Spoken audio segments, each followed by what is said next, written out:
Here's the claim, and I promise it's a real claim being made by a real person on some of the biggest podcasts in the world right now. If you shine a specific kind of laser on a wall, under the influence of a powerful psychedelic, you will see code. Not trippy patterns. Structured symbols, described as looking like a mix of Japanese katakana, Hebrew, and something older, scrolling across every surface. The claim is that thousands of people have now looked, and they report seeing the same code. And the man behind the experiment says this isn't a hallucination at all. He says it's the source code of reality itself, briefly visible when the brain's rendering engine gets interrupted. In other words, proof, he argues, that we are living in a simulation. Today, what this experiment actually is, why the simulation idea is taken seriously by people with physics degrees, the other glitches people point to. And then, because this channel runs on receipts, what the boring explanation might be. And the part of this story that stays genuinely weird, even after the skeptics are done. The man is Danny Goler, a filmmaker and researcher, founder of a project called Code of Reality. His story, as he tells it on the Sean Ryan Show and elsewhere, during the COVID lockdowns, he and his wife were experimenting with DMT, one of the most potent psychedelics known, when they pointed a laser at the wall. And instead of a laser dot, he says they saw characters. Dense, intricate, moving symbols overlaid on the surface, looking less like a light show and more like someone had peeled back the wallpaper of reality and found handwriting underneath. Here's where his claims get interesting. Goler says this isn't just his experience. He reports that over 2,000 people have now tried versions of the experiment and describes seeing strikingly similar symbols. He's built a public database of the reports. He claims the code behaves strangely. Move the laser, and the symbols reportedly stay anchored to the surface, as if the laser is a flashlight revealing something that was already there.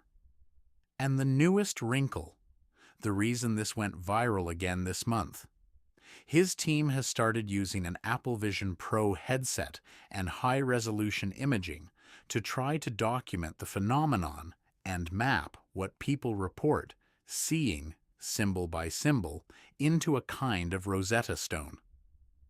Goler's interpretation is fully committed. He argues reality is a computational rendering, that your brain normally shows you a simplified desktop interface of a much deeper informational world, and that the psychedelic temporarily widens the aperture, letting you glimpse the pre-rendered layer. The code, in his framework, is the substrate. The matrix minus the trench coats. Big claim. Enormous claim. So before we poke at it, why would anyone with a straight face entertain the idea that reality is a simulation in the first place? Because, awkwardly, some very serious people do. In 2003, an Oxford philosopher named Nick Bostrom published an argument that's been rattling around science ever since. It goes like this. 1. Maybe civilizations go extinct before they're ever able to build hyper-realistic simulations of their ancestors. 2. Maybe they can build them, but for some reason, none of them ever do. Or 3. If advanced civilizations can run realistic simulations of conscious beings, they'd probably run lots of them, millions. In which case, simulated minds would vastly outnumber original ones. And statistically, you'd have to bet you're one of the simulated ones. That's the argument that made Elon Musk famously say, the odds we're in base reality are billions to 1. You don't have to buy it. But notice what it is. Not mysticism, a probability argument. and it cracked the door open for people to start asking a genuinely fun question. If we were in a simulation, what would the evidence look like? Here's the greatest hits reel of things people cite as suspiciously computer-like about our universe. Some are real physics wearing a spooky costume. We'll sort them. The universe has a resolution limit. There's a smallest meaningful length in physics, the Planck length, below which distance stops making sense. Enthusiasts love this one. A smallest unit of space sounds an awful lot like a pixel. The universe has a speed limit. Nothing moves faster than light. No exceptions, ever. In a computer, you'd expect a maximum processing speed, a cap on how fast information can move through the system. We have one. It's just called physics. Reality seems to render on demand. This is the famous one, and it needs careful handling. In quantum mechanics, particles genuinely exist as a haze of probabilities until they're measured, and only then take on definite properties. That's real, replicated, Nobel Prize certified physics. The simulation crowds spin. That's exactly how video games save computing power. Don't render the forest until a player looks at it. Now, physicists will tell you measurement means interaction with equipment, not a conscious observer watching. But the vibe? The vibe is undeniably, the universe doesn't finish loading until someone checks. And the weirdest one, there's computer code in the math of physics. A theoretical physicist named James Gates reported finding structures inside the equations of supersymmetry that resemble error-correcting codes, the same family of mathematics used to keep data intact in computers and browsers.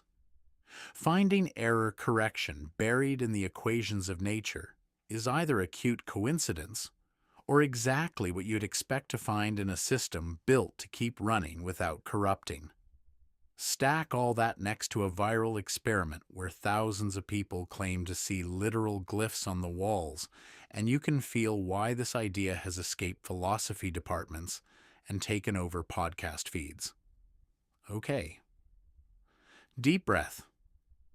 Now, the other side of the ledger, because this channel has a rule, the receipts get the last word before the wonder does. Start with the laser. There's a well-documented optical phenomenon called laser speckle. Shine coherent laser light on a rough surface, and it produces a shimmering, grainy interference pattern that seems to crawl and swim as your eyes move. Sober, in daylight, speckle already looks alive. Now add DMT, a substance famous for making the brain find intense pattern and meaning. And add one more ingredient.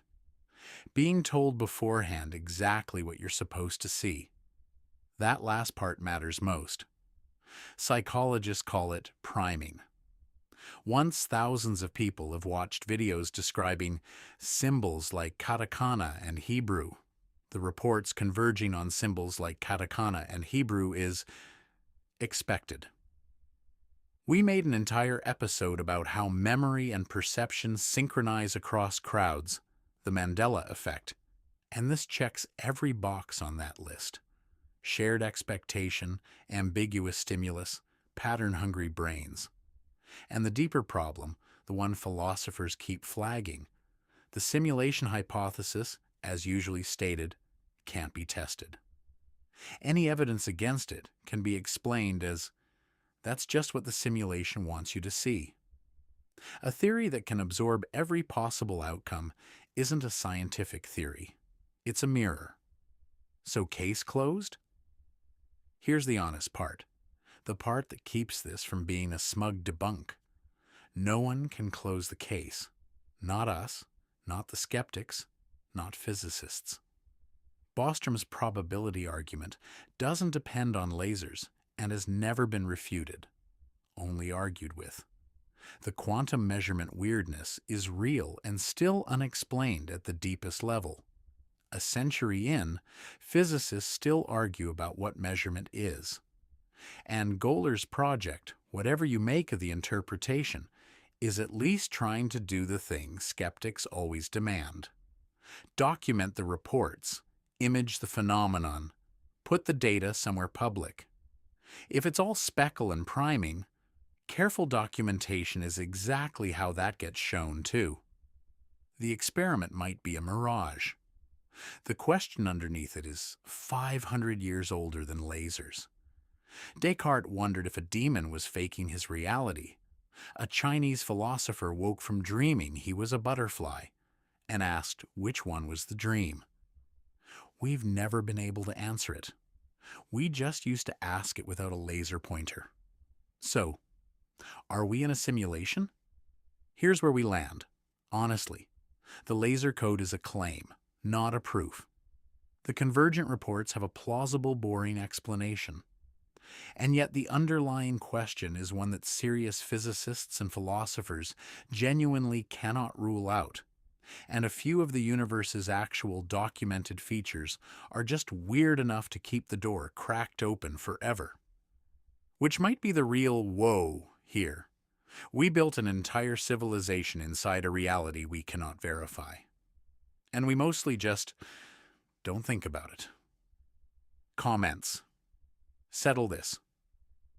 If you could press a button and find out, for certain, whether this is a simulation, would you press it? Yes or no? And why? I genuinely don't know my own answer. If you liked this one, the Mandela Effect video is the perfect chaser. It explains the machinery behind thousands of people seeing the same thing. And subscribe, because reality is apparently negotiable and we cover that kind of thing weekly.